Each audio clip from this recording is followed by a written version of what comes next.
was look on my phone, but because I forgot to update all the matches on my iPad and my tablet. So I've got them right here. Okay. You took notes? I just grabbed them. I grabbed them online. See, they're on. I don't remember which website, but I went ahead and I'm just reading off the other notes because we watched it, and some of their notes probably similar to ours. Mm-hmm. So let me get the microphone over here a little bit. There we go. And back up and make sure that the stream is.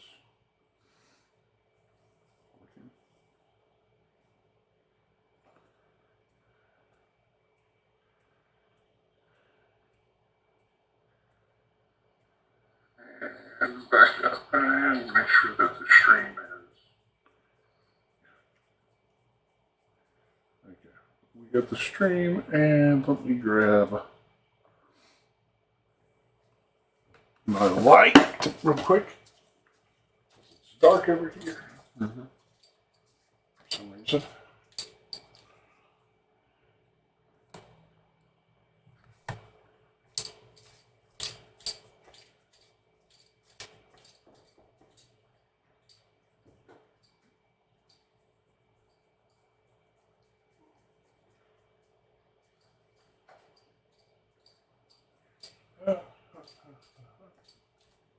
All right.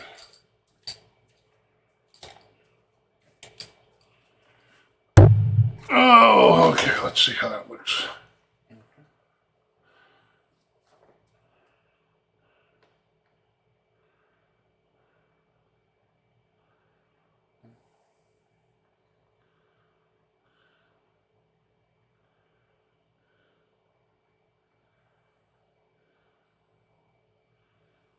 All right.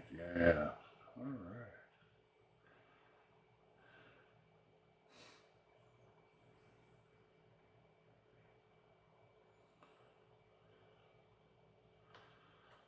right. I've got it. Well, I've got the lower third messed up, but that's funny. That's actually kind of funny. All right. I've got the lower third messed up, but he, as it says on the screen, it says he's Jonathan Miller and I'm Austin Honecker. Oh, God.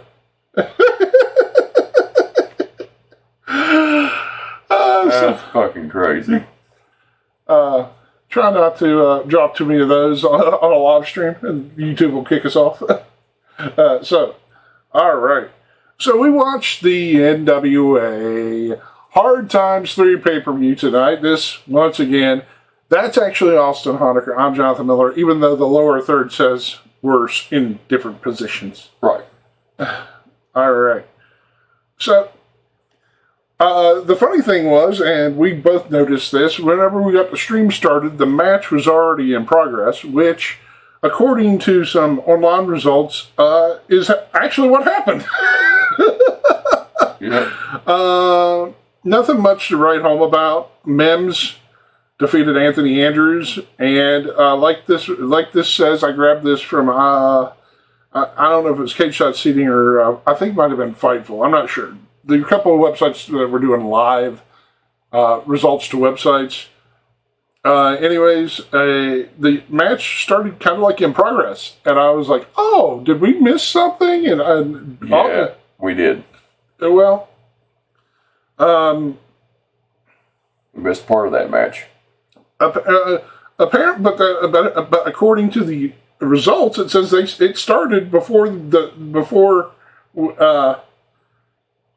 pre-show. Well, it started before the pre-show, so apparently they, I guess, started the match in progress whenever the pre-show started. So, I don't know. I don't know exactly what the thinking was behind it, but it happened.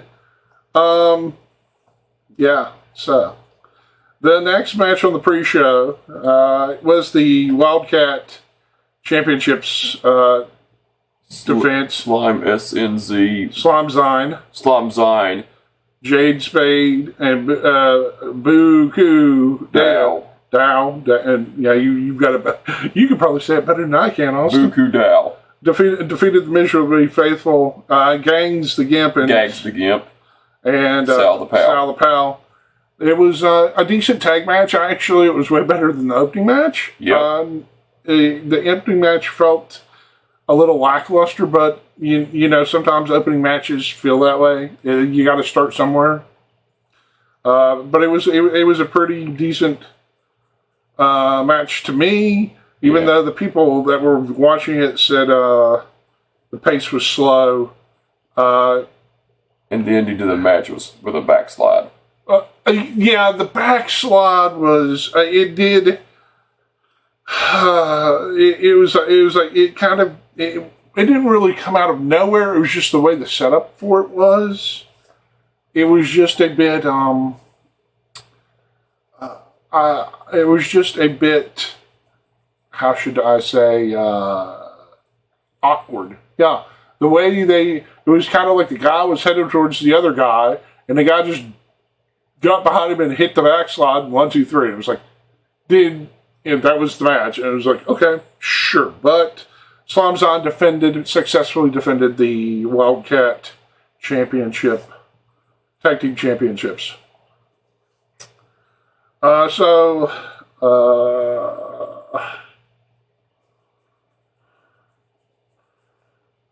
We go to the next match, which was a tag team warfare match featuring the team of Anthony Mayweather, formerly known as Crimson from Impact Wrestling, the Pope Angelo De Niro, and JTG versus Mysterio, Alex Taylor, and Jax Dane. So, great match.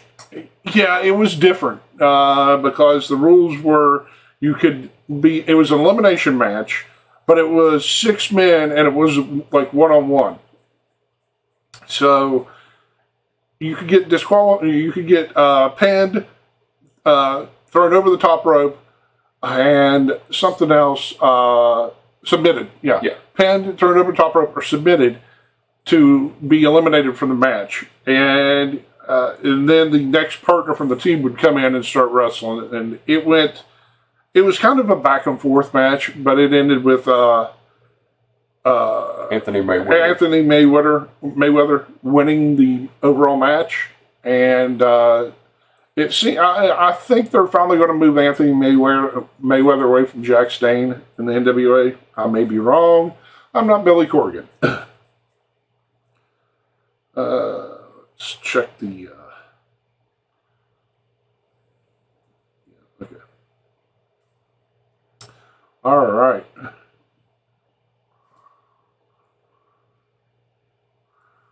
All right. Let's get back to that. Taylor. There's they take a lot of notes.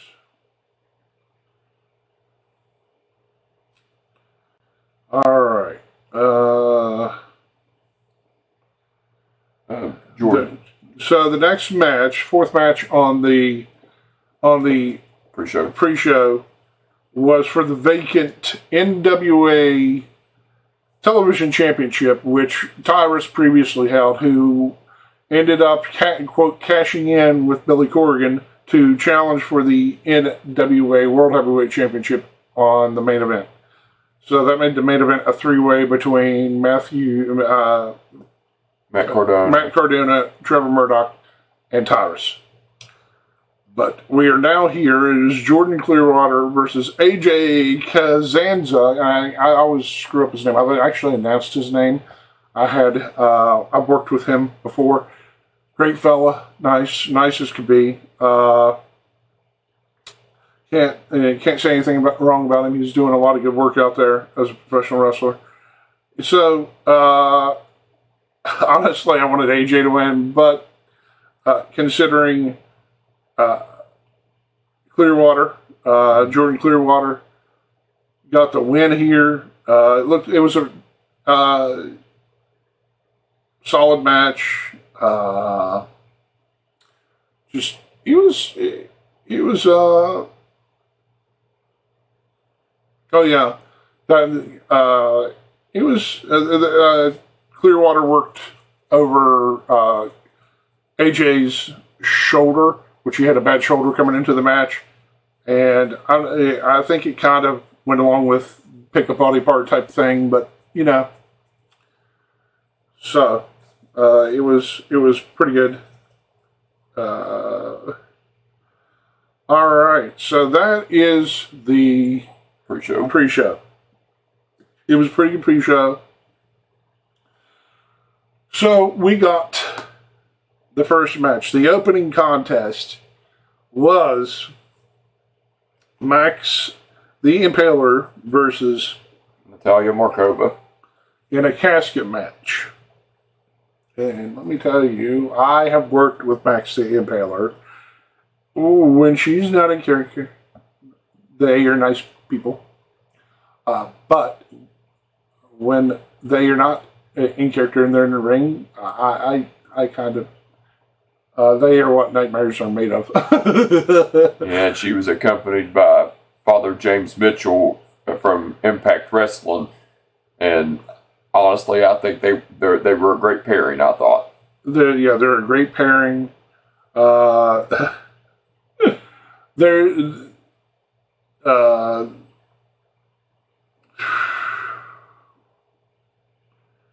oh yeah, the Voodoo Crown. That was the added bonus to the match, as you became the Voodoo Queen if you won the match. And well, it was back and forth. Pretty, I'd say, other than the shenanigans at the end, the interference, overall, Max was dominant, and I don't know if they're going to book her to become champion and beat Camille, but even though she's had a crack at Camille and she lost via a roll-up, which, okay, sure.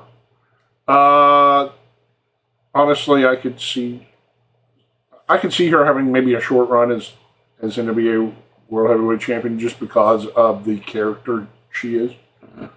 Very intense, post-apocalyptic type character, where it reminds you of some of the '80s movies. But if you're into that, the look is just, you're like, is this real? And I still, every time I see either, I compare her to like the Viking Raiders and all that stuff. It's just to kind of go, is this real? Okay, so she got her, put her in the casket, wins the match. Sal the Pal, he came out of the casket. And Natalia Markova was shocked beyond disbelief about Sal the Pal, and so Father James Mitchell blew smoke in her face, and Natalia Markova executed the Wasteland, Wade Barrett's finisher, on the casket, and then put her in the casket, shut the door, and got the victory. All right. Well, that did it for the opening match. It was a decent opening match. The second match was for the MLW, Major League Wrestling Openweight Championship, held by Davey Richards, and he was going up against the challenger Colby Carino. Son of Steve Carino. Also, he's been a member of the Ugly Ducklings before, along with Rob Killjoy, who I'm surprised is not in the NWA. He wrestles, he should be wrestling anywhere. Actually, I think he wrestles everywhere. It's just dude is. My favorite Rob Killjoy match happened in Thames Valley, West Virginia, and I'm like, I almost wish he would have won the match, but it was so good. It could have been either one that won type of matches. Anyways, back to Davey Richards and Colby Carino. Back and forth, a lot of action, some technical moves, some good submission wrestling, a little bit of everything. If you don't like this match, I don't know what's wrong with you. It was a phenomenal match. Yeah, this was a really, really solid match. I don't know. It may have been on the verge of like show stealing. Because it's like the all the other matches. I liked a lot of the other matches. I don't really have anything down to say about the other matches. We'll get to them because I'm kind of jumping ahead, but comparatively. Yeah, the ending to this match, Davey Richards went over and retained the MLW Openweight title via the ankle lock. So,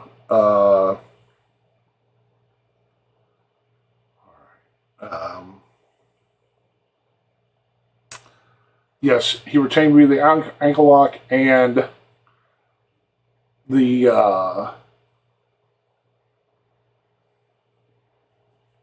what's it called? Oh yeah. Afterwards, Davey was going to shake Colby Carino's hand, Yep. and Colby Carino has been rejecting the handshake of Davey Richards, and it's an ongoing story. I don't know if he. The thing is, the thing I like about it is he's like, nope, I'm not going to. Every time you think he's going to shake someone's hand, and the commentary team called him a bastard, but yeah, it's interesting to me to see how that's going to play out, and that's Dad. I'm going to have to let Dad behind me. He got. Yeah, you can't see him. All right. Next match, question mark 1 versus question mark 2. And everyone knows question mark 1 is Rodney Mack. It's been one of those tongue-in-cheek jokes that is out there. And it's like, oh, everyone, he has tattoos, he has markings, and he's not even trying to cover up. So it's hilarious. I do not know who question mark number 2 is, but I do remember back when the National Wrestling Alliance started back up under the direction of Billy Corgan, there was a gentleman doing the question mark gimmick, and it was highly popular. It was Josephus, and Josephus passed away suddenly. So the fact that they brought it back with someone else doing it, it's still popular, but I guess the right guys doing it, picking it up, people general fans seem to be responding to it. I'm not a general fan. I've been in the business a while. Austin's been in the business a while. So, but it seems like general fans seem to love this character and gimmick. So, yeah. So he ends up beating Rodney Mack, question mark number 2. With the Samoan Spike. With the Samoan Spike. And that, the stipulation of the match was if you lost, you had to unmask. So Aaron Stevens, formerly known as Damian Sandow, came out, done his heelish work, with the whole, not wanting to unmask and Rodney Mack and everything, but he ended up doing it and then covered Rodney Mack's face with a towel. Kratos came out, and it was about to be a war, but Aaron Stevens and Rodney Mack retreated. And but honestly, I think the pairing between Rodney Mack and Aaron Stevens, it's gold in my opinion.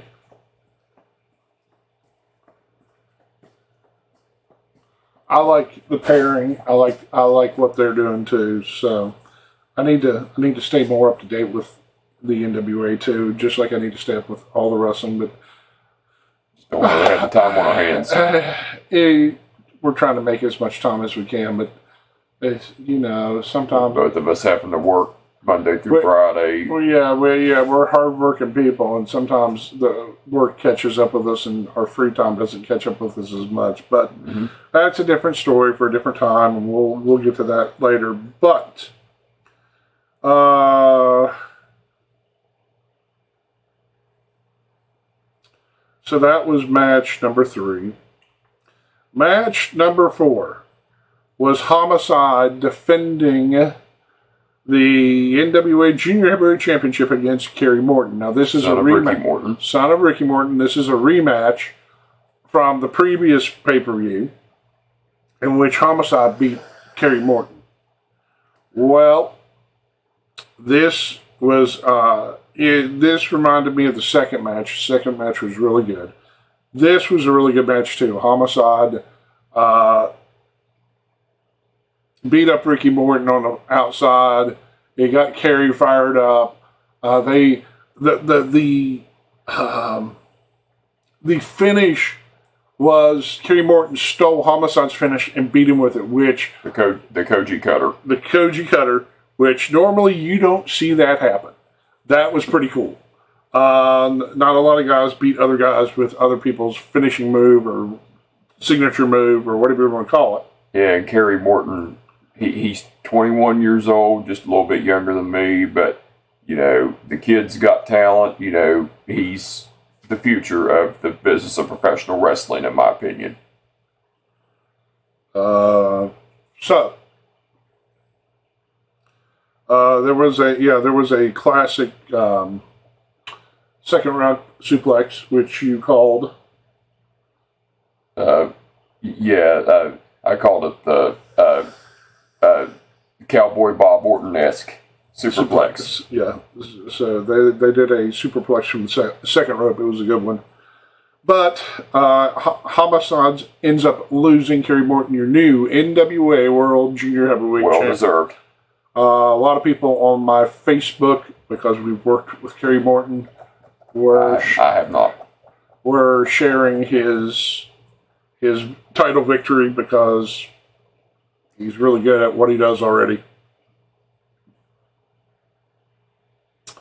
All right. Match number 5 was supposed to be Odinson versus Nick Aldis.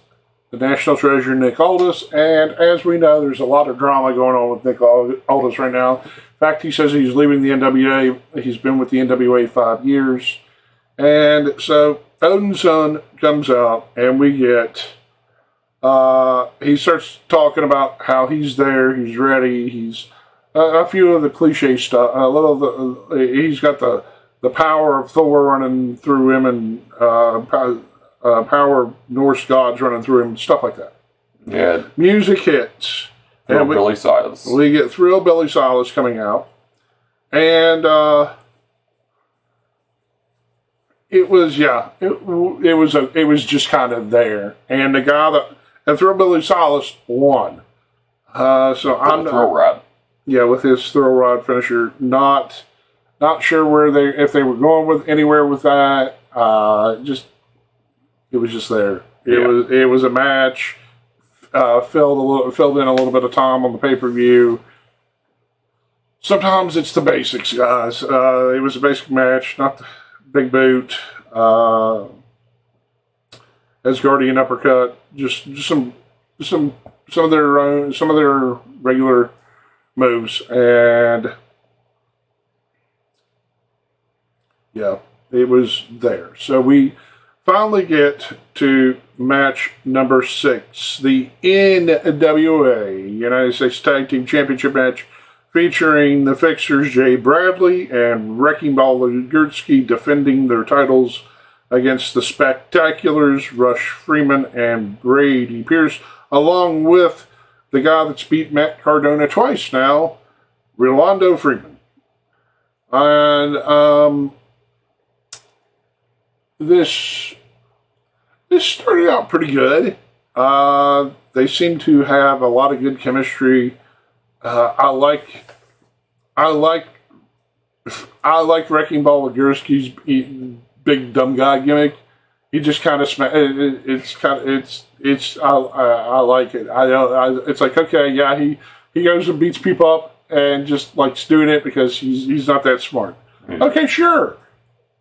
And they like which everyone online, as soon as they saw them, he likes to quote fugly tag team titles, because Billy Corgan already has new titles, and the character denied the titles on a recent episode of the NWA YouTube show. So Power or USA?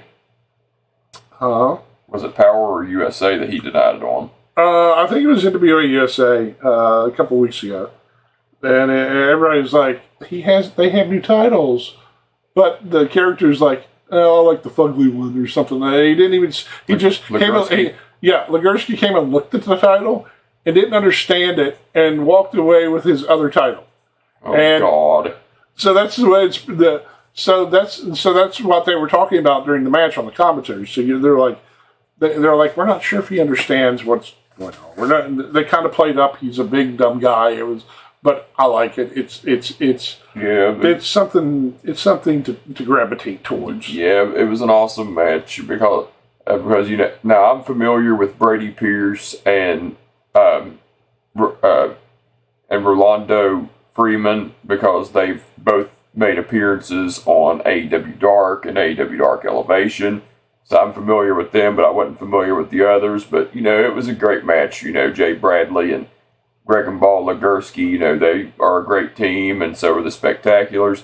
But Rolando Freeman hit that spot where he low blowed Wrecking Ball Legursky. That had me rolling. Like, that was like an underdog face conquering a giant. Yes. They hit the double check slam for the win. Mm-hmm. Next up on the card, I think it's match 7. Yeah. And match 7 was NWA National Champion Scion defending against Draper. Wasn't a terrible match. It was just kind of it was kind of there. Scion successfully defends the title. And the whole thing with Scion and Scion and Austin Idol, it's perfection. Yeah, I like the big group that they have now. It kind of reminds you of the Horsemen, but they're not like modern day Horsemen. They're the Austin Idol. I can't remember the name of the group, but it's under Austin Idol's name, the Austin Idol Club or something. Yeah, just so y'all know, if you're not familiar with this, Austin Idol is a NWA legend from NWA before Billy Corgan bought it out. And the man's 73 years old, but he still got it. I will say that. And, but like I said, this whole thing with Scion and Austin Idol, it is perfection. And it just like Jonathan said, the match was there. It wasn't the best, but it wasn't the worst. Yeah. It was a good title defense for him. It was another kind of basic. It was there. Right after that match, we get the NWA Women's World Tag Team Championships. The champions Pretty Empowered versus Maddie. That's Ella Envy and Kenzie Page. Versus Maddie and Missa Kate. And all right. Sometimes, and this is something is in someone else's notes, and because I'm not totally up to date on this, apparently Maddie and Kate they were getting along for this match. They were the baby faces, but the thing was, for weeks and weeks and weeks on NWA Power and NWA USA, whatever matches Maddie has been featured on or in, she's been a heel. So apparently she's been a consistent heel on the TV show. So one of the things that I was just reading a little while ago was this is like her, even though she was babyface for this match, this is like her 6th heel turn while she's already been the heel. It's like, wait, what? So I'm like, because I think I watched one of her matches a couple weeks ago. I was like, what is this? So, but there was pretty good chemistry between all of them. I remember a lot of action. I remember it was just an overall decent match. They worked over Maddie, but in what ended the match was Maddie ended up getting hit by Missa, and unintentionally, Maddie was like, "Nope, I'm not going to deal with that. I'm just going to walk out." So whenever she turned around, they hit a version of the 3D and beat Missa. So the Pretty Empowered successfully defend the NWA Women's Tag Team Championships. All right. In a let's see, it was EC3 and Tom Latimer. This one was part fight, part I'm not going to fight you, part I want you to be real with me. This is EC3 being control your narrative. Control your narrative. So it's part NWA, it's part control your narrative. So it's like, if you haven't been watching this, you kind of have to go, oh, so EC3 believes, I guess, kind of, even though he's working in the NWA, he's the realest person in the NWA. And so if you're the promo he cut was like, so Tom Latimer doesn't fight unless he's drunk. It's like, wait, what? You don't bring... I was like, yeah. So it was kind of like kind of a worked shoot type of, in the middle of the match, he stops and is like, I don't really want to fight you, but I want to fight you. I want you to actually get mad at me and like shoot fight me or something. It was strange in some ways, but it was also, if you understand the way EC3 works, it was right up his alley. He's a phenomenal heel. EC3 is like that heel work was perfection at its finest. So EC3, in my opinion, he's right up there with MJF and right up there with Christian Cage of being a great heel. But EC3 ends up winning the match via disqualification. I don't remember exactly what... Tom Latimer, he had EC3 locked in the crossface. The ref was trying to break it up, but Tom Latimer slammed the ref through the post. Yeah, he gave him kind of like a buckle bomb, which most refs kind of just are out after one of those moves. He didn't even... no-sold it. He pretty much knows. I've never seen a ref no-sell a bump, but he kind of did. He was like, I only got barely phased by that and rung the bell for the DQ. Ding, ding, yeah. It was kind of... so there was all kinds of disjointed storytelling in this match. So, to me, it's like, unless you're into something like that, yeah. It was kind of hard to follow. Anyways. Oh, we got match 8, 9. What are we on? 9, I think? Yeah, match 9, I believe. Match 8, I think. It's either 8 or 9. We're getting towards the end of this, where Austin started to fall asleep because it's past his bedtime. Shit. I'm gonna get it. I'm gonna get him a nipple to suck on. Oh wait, I mean son of a bitch. I almost got him a bottle and got him a blanket. He looked so cute asleep. I almost took pictures, but I didn't want to break his heart and put him on Instagram and be like, "This is Austin. This is Austin asleep. Any questions?" Well, I fell asleep off and on. Austin's been working hard at the plant. Toyota plant. Like Homer Simpson, he just sits there and hits a button. Ding ding ding ding ding ding ding ding ding ding ding ding. All right, not really. Austin works hard. But next up is the World Tag Team Championships held by the Rebellion.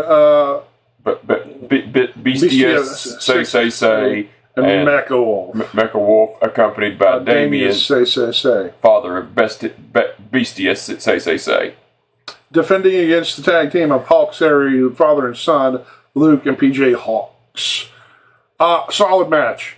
Lots of false finishes. Yep. Exciting. I was like, this might be the best thing since the second match. Like I said, I really think Davey Richards and Kobe Corino may have stolen the show because that's the one I think about and go, wow, that's really what I remember. So, but this one, it looked like Hawks Aries was going to win the titles, and right when you thought you were going to win the titles, the La Rebellion cheat to win again, and this was a rematch from the previous pay-per-view, and La Rebellion won these titles after the Commonwealth Connection had to relinquish the titles.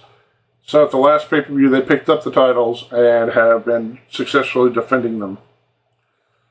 But they beat them, and it's one of the matches I fell asleep off and on. Yeah. So after that's one of the matches you fell asleep on, but we were getting close to the last few matches, which after this match is the women's match. So they end up having a solid match. There was even a 450 splash by PJ Hawks. Power slams, a lot of in and out action, just great. And the Mist, they used the Mist for the win. So La Rebellion retained the NWA World Tag Team titles. So, all right. Last two matches, we're down to the semi-main event and the main event. Semi-main event was a three-way three-way women's match for the Burke, the NWA World's Women's Championship. And that was between Camille, Chelsea Green, and Kylan King. Which Kylan King is on AEW a lot. Yep. So she splits time between AEW and the National Wrestling Alliance and all the other women's promotions. I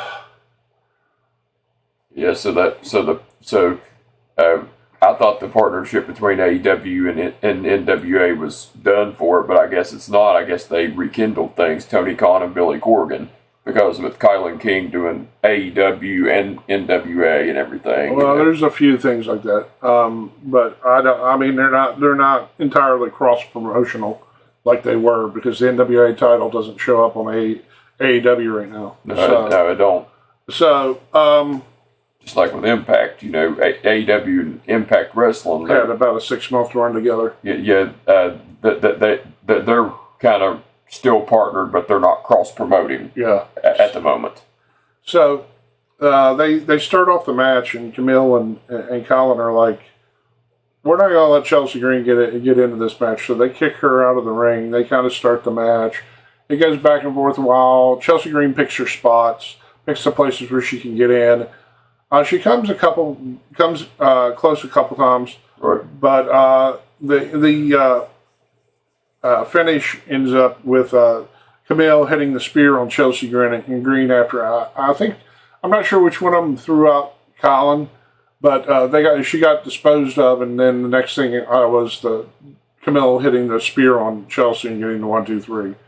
But there you go. Camilla Brickhouse is still your NWA Women's World Champion. So finally, we're to the main event. The main event is for the National Wrestling Alliance World Heavyweight Champion, 10 pounds of gold, featuring the champion Trevor Murdoch versus Tyrus versus Matt Cardona. Always ready, Matt Cardona.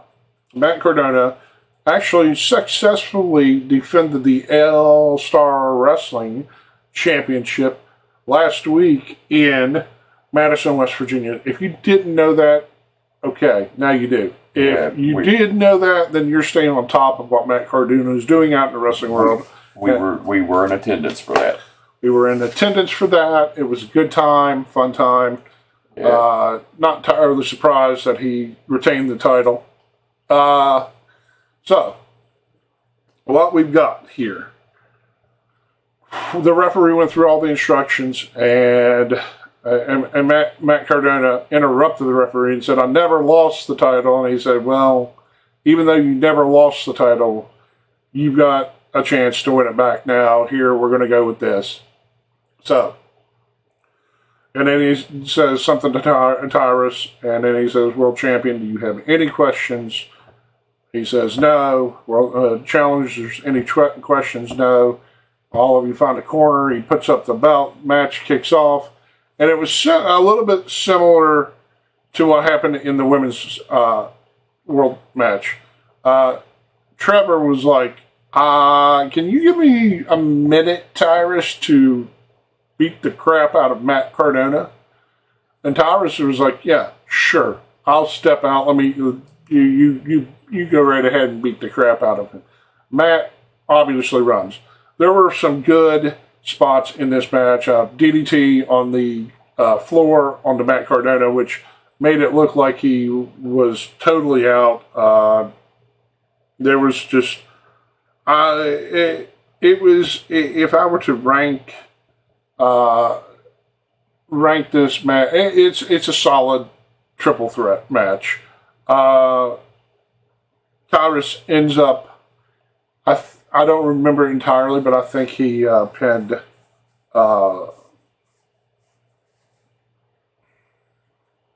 he pinned Trevor Murdoch, but I don't entirely remember what move it was. I think it was like a power bomb or some type of bomb, whatever the Tyrus bomb is or something, and ends up picking up the World Heavyweight Championship. So now the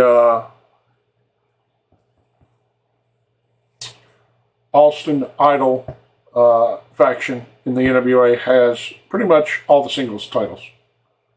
So they have the National Championship, the TV Championship, and the World Championship now. Yeah. And the last three matches, La Rebellion against Hawkesbury, the three-way match for the women's title, and the three-way match for the world title were the three matches that I fell asleep on. But I was off and on when I fell asleep. I saw bits and pieces of all three matches, but not the whole thing of the matches. And my apologies for falling asleep. It's just, where I've been working, and everything. I'm trying to adapt to getting up early because I've been a night owl my whole life. And I'm adapting to going to bed early, and I guess that's what happened. Just got kind of tired and fell asleep, and it sucks, but it happened. But it was overall 2 thumbs up for me. I liked the show. There were a few dull matches, dull moments. Thumbs up for me. So far, I'm glad that I invested in the NWA Fight Pass for the whole year. I haven't been disappointed yet. I like the different presentation the NWA gives. It's not always. I like the studio wrestling stuff. It's kind of old school in a new form, and that's one of the reasons I've always liked the National Wrestling Alliance presentation. But it's a lot different than AEW and WWE. Yeah, it's a lot different than AEW, MLW. It's a lot different than WWE. Impact Wrestling. If you kind of want something slightly nostalgic but slightly updated, NWA is for you. And there's a lot of people that go to the National Wrestling Alliance that you may not see anywhere else, or they've been to a WWE, or they've been to an AEW, or they've been to an ROH, or they've been to an MLW, or they've been to a Lucha Underground, or they've been to, and they've ended up there because something hasn't worked out somewhere else. Now, is that bad? I can't say. Is that good? I can't say. I think it's good for the NWA because it gives them a pretty decent talent pool. Just like Nick Aldis, he came over there after his run from the Impact Wrestling ended, after being Magnus for so long in TNA Impact Wrestling. So I think overall the talent roster right now is pretty solid. The current world champion Tyrus is going to be hard to beat because he's a big man. I don't know who's going to beat him. I've been next to Tyrus. He's like 3 times my size. He's a big dude. There's a lot of people that don't like him, but I think he's a pretty cool cat in real life and as a professional wrestler. So yeah, congratulations, Tyrus and National Wrestling Alliance, for having a great pay-per-view tonight. Austin, anything else you want to say? Well, just like he said, like NWA, it's nostalgic and it's updated. It's a lot different than AEW, WWE, Ring of Honor, Impact Wrestling, MLW, New Japan, AAA, all those promotions, even Lucha Underground. And, this is like my first time watching Billy Corgan's version of NWA, and from what all I've gotten to watch before I fell asleep, I was impressed. And but I've watched NWA in the past, like when it was a thing going on before it went out of business, before Billy Corgan bought it out. But this was my first time watching it since Billy Corgan bought it out. And like I said, I was impressed. This being my first time watching it, I was very impressed. And Billy Corgan, keep up the good work. And NWA, good job on your pay-per-view tonight. Well, with that being said, I think we'll. What's our next thing? Is it AEW? AEW Full Gear next Saturday. Next Saturday. All right. Well, I think we'll definitely be going down to. We'll be down in Huntington. We'll be down in Huntington at our friend Lance Bay's house. At our friend's Lance, and we'll have to get our portable gear. We'll be able to get Lance online and be like, "Hey, big man, how many dead people are you working with?" That's a joke because he works with dead people all the time. Yeah, funeral home. He likes dead people. They don't talk back. Yeah, we'll be going to our friend Lance's house in Huntington next week for AEW Full Gear, and if Lance is up for it, we'll have him on here on our podcast for the review. Yeah, we'll get on here and do a live stream and go through the match results and talk about what we liked. And most of the time, like I said, we're very positive about the matches. We don't. Like I said, about the most I say about things is there are some slow or dull spots that don't really click with the show, but I'm not super critical about things because who really needs to be? Because it's entertainment. It's like movies. It's like TV. You're sitting there trying to enjoy it, and yeah, there are things that you may not necessarily agree with or like, but I'm not going to bash it. I'm going to say it just didn't fit. That's basically my answer to it. So right. And Austin, he may say a little bit more to it towards it. I don't know. He's got a whole different brain and a whole different Lance does whole different ideas too. So yeah, but we will be open to hearing Lance's opinions about the show. Yep. So hopefully you'll see us next week. Until then, y'all be safe out there. I'm Austin Honaker. He's Jonathan Miller because our screen is still screwed up. But anyway, as I always say, with that being said, my name is Austin Honaker, and I will catch your ass down the road. Peace out.